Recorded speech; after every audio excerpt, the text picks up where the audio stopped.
Hello everybody and welcome to this lecture in a sunny afternoon here today. So we're going to be covering chapter 37 with this video, talking about defense against disease.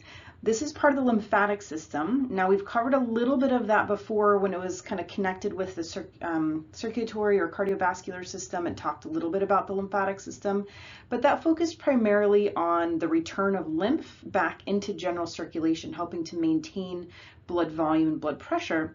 The other part of the lymphatic system is dealing with defense and keeping you healthy against microbiological invaders. So that's what this lecture is going to focus on, the other half of the lymphatic system. So first of all, we're going to have to define a few terms. So when we talk about, if you've heard the word microbe or pathogen before, they're very similar. A microbe is anything that's a microorganism, something that's microscopic. That could be a bacterium, a protist, a fungus, even viruses can be considered a microbe. It's more of a generalized term. It does not necessarily mean that it's going to be a disease-causing microbe. The other word here on the slide is pathogen. Now, pathogen is specific to the ability to cause disease. So basically a microbe or any organism that can cause disease is considered a pathogen. So bacteria, pathogenic viruses, pathogenic fungi, pathogenic protists. So the word pathogen or pathogenic is in reference to disease. And basically what disease means is you're out of a state of health. Remember we learned about homeostasis. Homeostasis is, everything's working as it should, maintaining your constant internal environments. If you get an infection by a pathogen, something's going to be out of homeostasis. Maybe you have a fever, or maybe you have a headache, or maybe you're dropping your blood pressure, or you have a rash, something that's outside of the normal state of health. That's kind of what we call disease. And if that disease is caused by a pathogen, then it's called an infectious disease, as opposed to, say, like food poisoning or cancer or heart disease. Those aren't caused by, food poisoning if it's a toxin. Not food poisoning if it was a bacteria. I guess we can draw the line there. All right, so we're going to focus on vertebrate lymphatic response or immune response in this lecture. We don't really want to get into the lower animals. This is complicated enough, so we're just going to stick with vertebrates. So there's kind of three lines of defense, almost like the first, second, and third tier of what's going to get activated if we're trying, bacteria or pathogens are getting bombarded onto our bodies or in our bodies. So the first line of defense is usually what we call our physical barriers. This is a non-specific defense, which means it doesn't matter who the bacteria, virus, pathogen is, it's going to work if it's intact. So this would be things like your skin and your mucous membranes. It's preventing the entry of that pathogen into your body, into the soft, squishy, warm, and wet parts of your body. So non-specific, which means it's going to work against all different pathogens, and it's external because it's your skin, right? This is your first line of defense. If for some reason that breaks down, like you have a cut or a scrape or ingestion of something past those barriers, then we have, again, non-specific internal barriers. So sometimes this is called the innate or non-specific defenses. These are things that are going to happen inside of your body, usually at the cellular level. So this could be cells that destroy the pathogens. It could be chemicals that destroy the pathogens. So these are ways that we can fight the pathogen. Any old pathogen that comes in, makes it through that first line of defense, we have a second line of defense. If those don't combat the issue and there's still going to be this infection happening, then we can trigger what's called the third line of defense, or the specific immune response, or also known as the adaptive immune response. Kind of lots of names for these things. So this adaptive immune response, this is specific. I like to call it specific immune response because that's kind of the definition. What that means is when it becomes activated, these cells, primarily cells, are going to only fight against that one thing that's being you're being exposed to. So let's say chickenpox, right? So that's a childhood disease. Most people get it. There's a vaccine now. But if you have cells that recognize chickenpox virus, they will only become active if chickenpox is if you're exposed to chickenpox, or COVID. If you've had COVID, you have memory cells, or if you've been vaccinated, you have memory cells, and these will only become activated in the presence of the COVID-19 virus. COVID-19, cells will not respond to chickenpox, and chickenpox cells will not respond to COVID-19. So this is their specificity, where those first two lines of defense were non-specific. Your skin's gonna, try to repel everything. Your non-specific cells and chemical defense mechanisms are going to try to work against everything they can. It's your specific, that third line of defense, that is really just honing in on that one particular thing.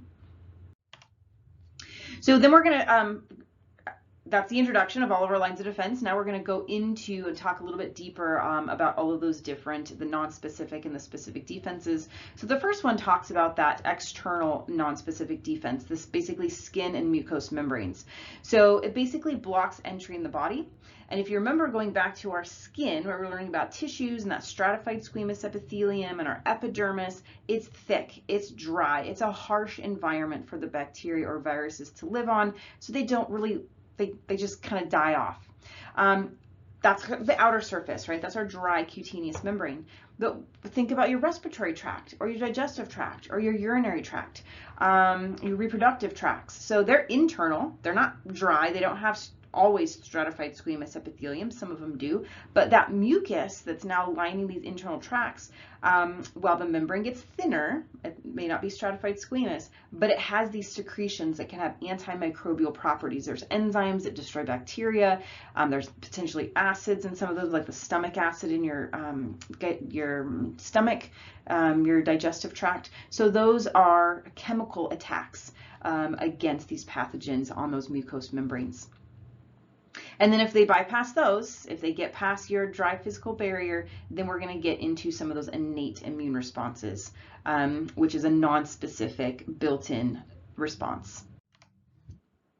So we break that down into three different ways. We have protection from white blood cells, we have inflammation, and we have fever. So we're going to talk about each one of those a little bit more. So three types of non-specific defenses we're going to cover. The first one is protection by white blood cells. Now, that's not all of our white blood cells. We have 5 different kind of white blood cells. This is only a few of them. So neutrophils, some of our generic macrophages, monocytes, eosinophils, those types of things. So those are phagocytic in nature, in that they engulf bacteria or infected cells. So let me get my laser pointer up here. So here, I love this picture. It's a neutrophil, which is a type of white blood cell. It's kind of squeezing its little pseudopod out of its cell body, and it's hunting for this bacterium. Neutrophils are great at engulfing and destroying bacteria. They are the first cells in, like if you get a cut or a scrape, they're the first white blood cells on the scene trying to do the cleanup crew, gobbling up as many bacteria as they can. They are phagocytic. And then there's just general cells called macrophages, neutrophils. They're both phagocytic. This is a representation of a dendritic cell. Dendritic cells are not phagocytes. They're a little bit different. So dendritic cells, what they do is they go around and have all of those branches off of their cell structure. That's why they're called dendritic, because dendrite kind of means branches. They'll go around and they'll recognize something foreign and kind of latch on to its name tag, if you will. It's like, oh, I'm chickenpox. Oh, I'm COVID. Oh, I'm E. coli. Oh, I'm salmonella. It will kind of hold on to those name tags, if you will, and then go and try to trigger that third line of defense that we'll get to in a little bit. So we're going to see dendritic cells actually come back, and macrophages actually come back when we start talking about the adaptive immune response. Then the last type of cells are called natural killer cells. They're not phagocytic, they don't engulf, but what they do is they come in direct contact. So here I have an electron micrograph of a natural killer cell, that's the one labeled N, and then an infected cell, like a virally infected cell, or maybe a cancer cell, and that's labeled T for the target. What this natural killer cell will do is it'll come up and physically touch that target cell. It's recognizing that it's bad, it's got a viral infection, there's a virus growing inside of it, or it's a cancer cell, it's an abnormal cell. That natural killer cell will come up, will physically touch it, and then it releases these chemicals that causes that target cell to pop. It just pops holes in it, and we destroy it. So if you are a virus in that target cell trying to replicate, you're dead because you've just, the cell that you were replicating in just destroyed. If you are the cancer cell and you get popped, you're dead. You can't replicate more cancer cells. So those are our natural killer cells, our dendritic cells, and our phagocytic cells, all working at this non-specific second line of defense. Then we have our chemical pathway of the second line of defense is inflammation. So you've probably had inflammatory response before. Think of the last time you got cut or scraped. If you have pets, you may have got like a kitty scratch or a dog scratch, or you're cutting your bagel and you slice your finger. You've damaged tissue, and that's the first thing that triggers the immune response. We can see here is tissue damage. What you probably got damaged by is not sterile. Right? So there's gonna be bacteria coming into the wound. You've damaged tissue. So we're gonna release all these chemicals. So damage epithelium, connective tissue, adipose, blood, whatever the damager is, looks like a splinter here, is bringing in bacteria, and we've damaged tissue. We're gonna release chemicals. Those are the red dots, okay? So these little chemicals that are gonna trigger this whole inflammatory response. They target these big green cells called mast cells that hang out in your connective tissue. They're living in your dermis right now. And those mast cells, in response to these inflammatory chemicals, will release their own group of chemicals called histamines. That's in the blue, sometimes called heparin, histamine, heparin, and prostaglandins is kind of the cocktail of chemicals that are released from mast cells. That heparin, or the histamine, leaks through the connective tissue, finds its way to a blood supply, and by this chemical message, it's going to start attracting your white blood cells. These are those neutrophils that we saw in the last slide, going out and trying to hunt down those bacteria. It increases the leakiness of your capillary, so more fluid kind of flows towards the tissue.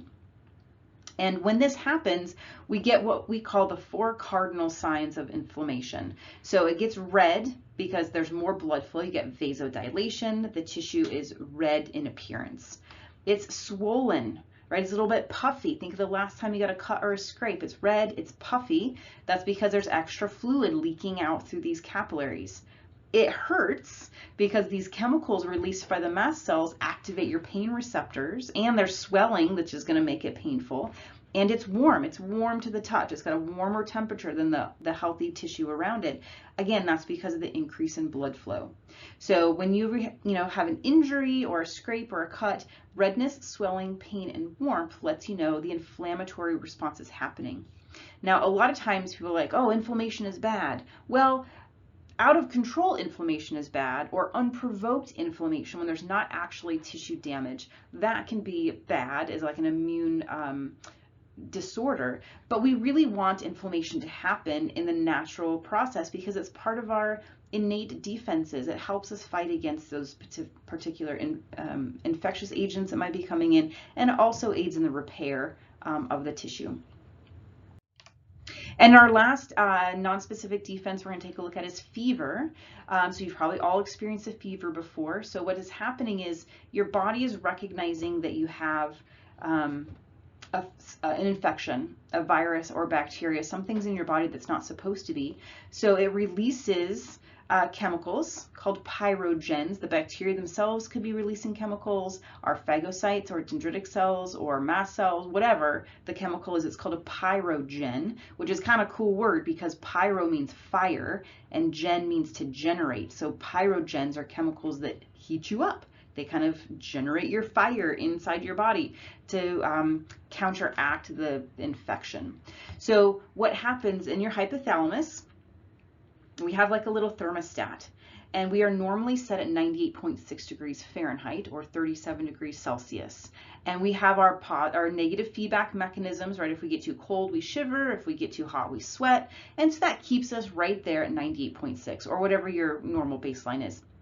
When pyrogens get into the system, they're circulating through our blood, they make it up to our brain. Our hypothalamus then will crank it up a little bit, maybe 101, 102. So if your body's sitting at 98.6 and your hypothalamus says you're supposed to be at 102, how do you feel? Ooh, I'm feeling kind of cold. So then you put on the blankets, you get your heating pad, you get your water bottle, whatever you're doing, your body's trying to heat you up. You might start to shiver, right?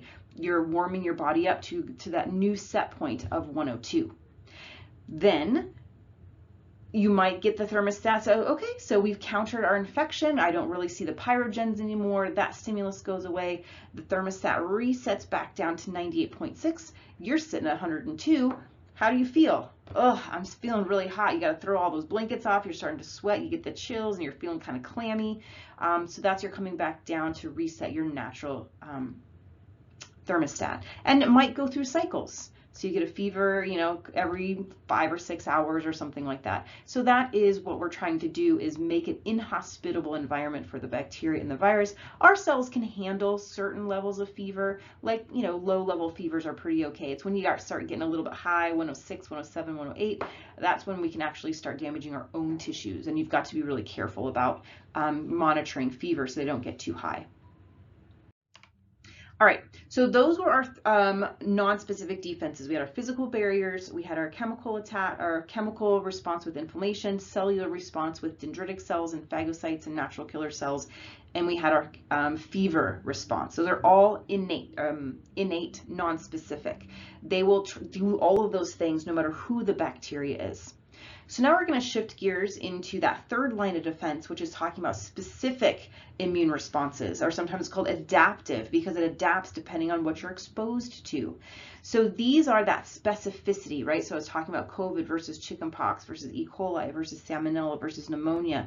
Your third line of defense, these adaptive immune responses, they're only going to be activated when they recognize that very particular pathogen. So the cells involved are macrophages and dendritic cells.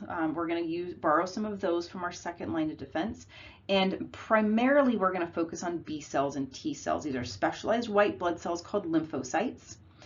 B cells and T cells come from the bone marrow and the thymus.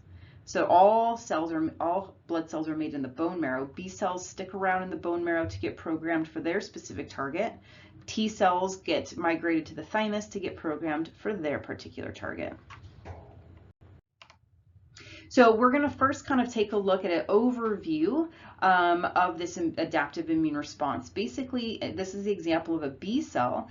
They have receptors, these chemical, like, well, receptors, I can't think of another name for them. And so they're specific, they only are going to bind to something that they recognize. Think of like a lock and a key analogy, or a puzzle piece matching, or if you remember enzymes and substrates back from 101, it's very similar in that molecular, like three-dimensional lock and key kind of response.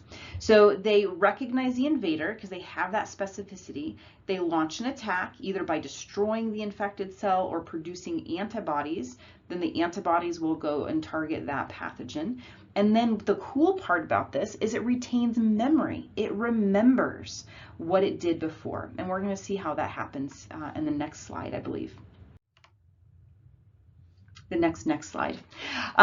So here, this is just, again, continuing on our general overview. Almost any invader will provoke a response because we have billions of T cells and B cells, but only the ones that are programmed for that particular pathogen will become active. And we have two kind of arms of specific immunity. We have what's called humoral or antibody-mediated immunity, and we have cellular or cell-mediated immunity. So let's take a look at humoral immunity first. So my picture's on the side just to kind of fill up this space. This is an electron micrograph of one of these plasma cells. And this is a three-dimensional representation of an antibody. So, you know, we kind of show them as little Y-shaped molecules because they really are a Y-shaped molecule. So let's say you have all of these different B cells. We've got the ones with these different receptors, the green, the blue, the red, the purple, the black. They all have their special little receptor programmed for a particular pathogen. And so here comes our pathogen, which antigen is just the word for like the little name tag that's going to sit on the surface of that bacteria or virus. So the antigen is what is recognized by that receptor. Now, in this case, the yellow antigen, say we'll talk about chickenpox. We'll say this was a chickenpox attack. Only this B cell here, B cells are the ones that make the antibodies, they have the receptor that recognizes the chickenpox virus. Green, blue, purple, black, they don't. They're ignoring it. They can't do anything with it. So we're only going to be activating that one B cell that's been programmed to recognize chickenpox. My light. There we go. So now we have the B cell recognizing its target, which is the chickenpox virus. It's been selected in that it recognizes this pathogen that's coming in. Then what this one cell will do, it's going to clone itself. It's going to make a whole bunch of copies of itself. And every daughter cell that's being cloned will have the exact same receptor that will recognize the exact same pathogen, in this case chickenpox. All of those clones will morph into what we call plasma cells.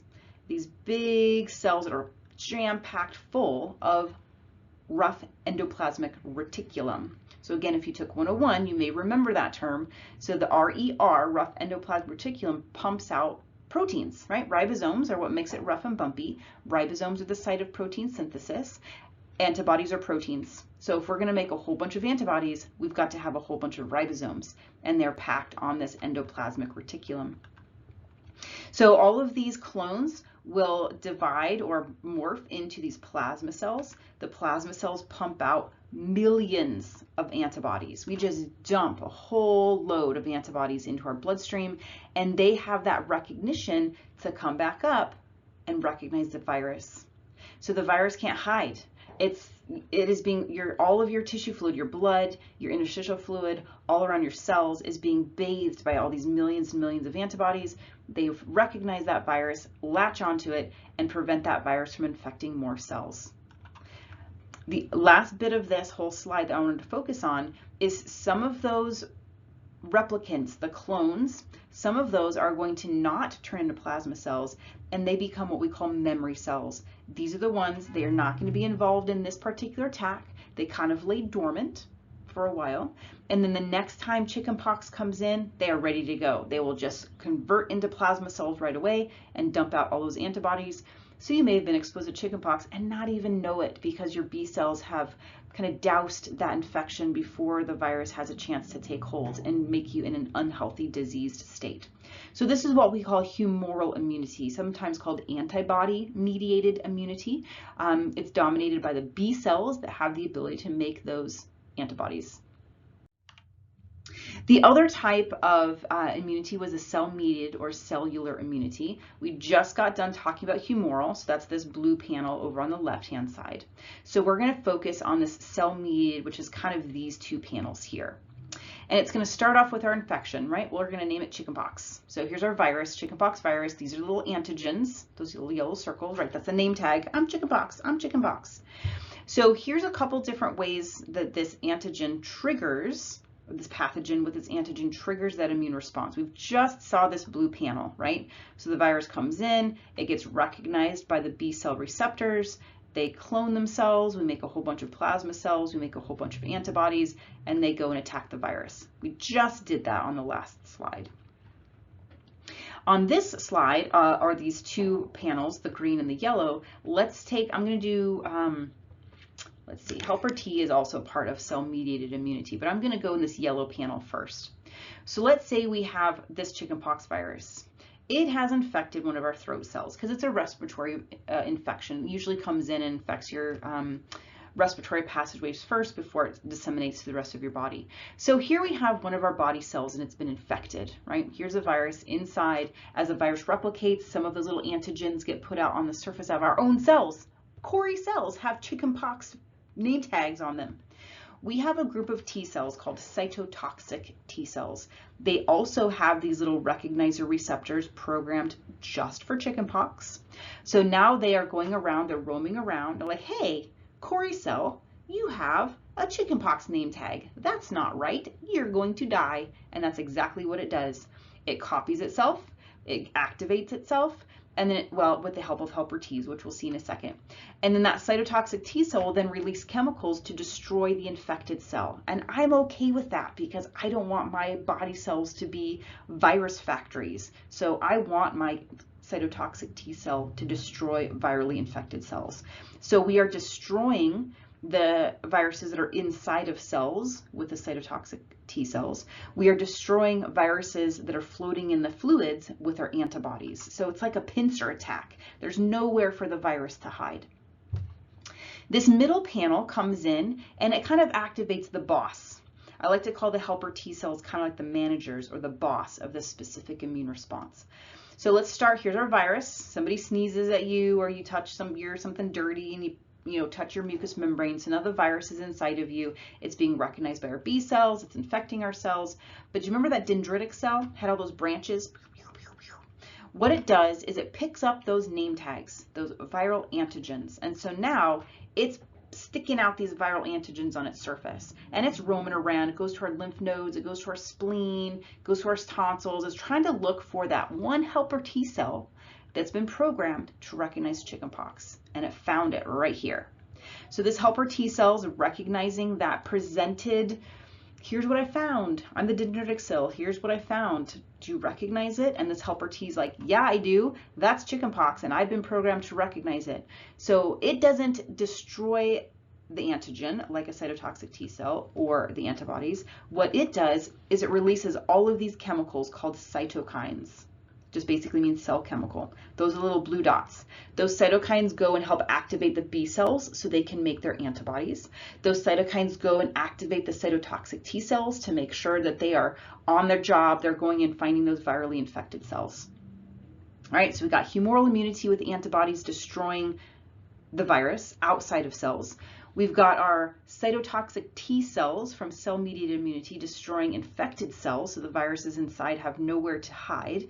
And we've got our helper T cells managing everybody, sending out these chemical messages to say, hey, keep it going, you're doing a good job, keep making antibodies, keep destroying the virally infected cells, go, go, go. All three of these cells, your B cells, your helper Ts, and your cytotoxic C cells, all make memory cells. They don't fight in this current battle. They kind of hang out on the side, let all the other cells do their thing. And now I have memory cells, B, helper T, and cytotoxic T cells, just hanging out in my lymph, hanging out in my lymph nodes, hanging out in my spleen, circulating around my body. So if a couple months later, a couple years later, a couple decades later, somebody sneezes in my face with chickenpox, I've got all of those memory cells on the guard, ready to go. The memory Bs are going to make those antibodies. The memory T cells are going to start their chemical release and attack on any infected cells. And then we won't get sick with chickenpox again. Yay! So that's how our specific immune system works. The humoral and the cell-mediated work together to destroy all infectious things that are coming in. So this next slide kind of shows a graphical representation of that memory. It's unique to just our specific defenses, our innate, like our first and second line of defenses, skin and natural killer cells and fever. They don't have memory. They just work for whoever's coming in. But our specific cells, the ones, the T cells and the B cells that can be programmed for a particular organism, they have that memory. So your first exposure, here's your buildup of the antibodies being produced by those B cells. Then you get healthy and you're done. Little gap in time, months, years, decades, however long that immunity lasts, you get exposed again. Sneezed on in the elevator, you're touching your mucous membranes, somebody in your family is sick. Look how fast that antibody level goes up compared to the first time. This is the time you're going to get sick, right? That second exposure, you may not even get sick, and look how much more antibodies are being produced. So the first exposure usually is the first time you get exposed to something. It takes time for your body to start recognizing these things, and your T cells and B cells are kind of like slow to the get-go of battling the infection. And if it's not a fatal infection, right, you're not going to die from it, you usually recover, you have your memory cells. That second or third or fourth or however many subsequent time you get exposed, you're going to have that memory response. Now, when we're going to talk about vaccines next, I think, this is what a vaccine does. Instead of getting sick, we expose ourselves to the pathogen, so we get that first exposure with the safe vaccine, so we don't get sick. And then if you do get exposed, that secondary exposure, you're already with those memory cells. So vaccines are trying to replace your first exposure to the actual pathogen with the modified antigens in the vaccine, so you have those memory cells ready to go in case you get exposed to the real thing, and you won't get as ill as if you were the first time without any of that memory cell. Yeah, so this next slide was your response. medical response. So this is the vaccines, right? We just talked about those. So why do we get vaccines? Because we're trying to educate our immune system. We're trying to trigger those memory B cells and memory T cells in this, safer environment, this controlled environment. We know what's in the vaccine. We know these antigens, either bits of the antigen or weakened or dead microbes. They're not going to make us actually get the illness. You might feel bad for a couple days afterwards because your body's like, oh, I've got this antigen. I'm responding. I'm making my T cells and B cells. But it's not the same thing as getting an actual infection the first time around. Other ways that we could respond to infection is antimicrobial drugs. So if you've ever had to take antibiotics before, like tetracycline or streptomycin or erythromycin or, whatever, those drugs work specifically on bacterial infections. And then antiviral drugs work specifically on viral infections. So if you have a viral infection, don't take an antibiotic. It's not going to do anything except mess up your normal bacteria in your system. Sometimes our immune system can go haywire. So there's some malfunctions out there that you may experience yourself. There's usually three different categories. These are allergies, autoimmune diseases, or immune deficiency diseases. Now, allergies are abundance of an immune response to something that's not usually harmful. So this is an example of a pollen allergy, which I do get in the spring. So pollen comes in, our body recognizes, it's like, hey, I don't like you, you're not supposed to be here, and it triggers those mast cells from inflammation, if you remember that, releases all of their chemicals, and then you get like snot and itchy eyes and runny watery nose and all that kind of stuff. That's an abnormal immune response to pollen. Pollen's not a bacteria, pollen's not a virus, it's not dangerous to us, but over time somehow we've been sensitized to that particular thing. You can get food allergies, certain protein allergies, you can get medicine allergies. Basically, an allergy is abnormal immune response to something that's not harmless, or something that's not harmful. It is normally harmless. Autoimmune diseases are disorders or diseases where your immune system accidentally recognizes your own tissues and starts attacking your own healthy tissues, thinking that they are foreign when they are not. So things like rheumatoid arthritis is an autoimmune, where your own immune cells start attacking the tissues in your joints. If you've ever seen anybody with rheumatoid arthritis, they've got lots of pain in their joints and they might be deformed. Crohn's disease, one of the inflammatory bowel disease, Crohn's, or yes, I think it's Crohn's, not celiac. Celiac is gluten. So Crohn's disease, your immune system is attacking the lining of your digestive tract. Or lupus is a systemic autoimmune condition. Glomerulonephritis, we learned about our glomeruluses and our nephrons in the urinary system. So in that condition, your immune cells are targeting your glomerulus and can cause kidney damage. So it's a mistake, it's an accident. Your immune cells are targeting things that they're not supposed to do. And that could be genetic, it could be age-related, it could be you got miswired after a normal infection. Your immune system says, oh, I'm fighting off chickenpox, I'm fighting off pneumonia, I'm going to start fighting off this thing, and then you've got your autoimmune. And then the last one is immunodeficiencies, where maybe you're missing some part of your immune response. So maybe you don't have a proper response from B cells, so you can't make antibodies. Or maybe you don't have helper Ts, or maybe you don't have cytotoxic Ts, so you cannot mount that proper immune response. So then you're way more susceptible to infection because you've lost your mechanisms of fighting. This could be innate, like it's genetic. So usually people with a genetic immunodeficiency diseases have to be really careful with their environment, or they may not live long enough because they're just succumbing to all of the pathogens that are around us. Or it could be acquired. The most common acquired immune deficiency is HIV and AIDS. So AIDS stands for Acquired Immunodeficiency Syndrome, where the virus, HIV, human immunodeficiency virus, comes in and it kills your helper Ts. It goes in and infects your helper Ts. Our body's response is to kill those infected cells. They just happen to be our helper Ts. We have no more helper Ts. We can't manage the rest of our immune system. So then people succumb to infections. All right, the last thing we're going to talk about is, can we get our immune system to combat cancer? And naturally, yes, it is. We have a built-in cancer detection mechanism, primarily those natural killer cells, your cytotoxic cytotoxic T cells. That's a typo. This should be T cells, not B cells. So your cytotoxic T cells, they can target those abnormal cells. And we know this, and that's one of the reasons why we stay cancer-free most of the time, the majority of the population, for so long, is because we have this normal kind of surveillance going on, trying to put out any cancer fires, if you will, that might get started. The older you get, it's harder to do that, and so that's why a lot of times we see cancer levels higher in older people.